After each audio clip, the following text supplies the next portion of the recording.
Lahat ng bagay sa mundo pansamantala. From Genesis 3 verse 19, For dust you are, and to dust you will return.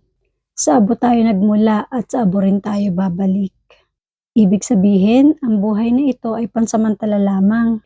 Hindi pera, hindi posisyon, hindi tagumpay ang mahalaga, kundi kung paano tayo namuhay at nagmahal. Ang bawat araw ay regalo, ang bawat hininga ay biyaya.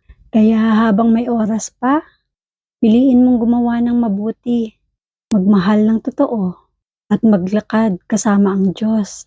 Dahil sa huli, ang relasyon natin sa Kanya ang mananatili.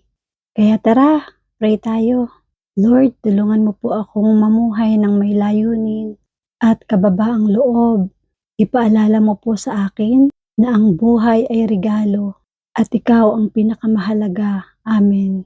Let us declare, mamumuhay ako ng may layunin at pananampalataya. Tandaan mo, life is temporary.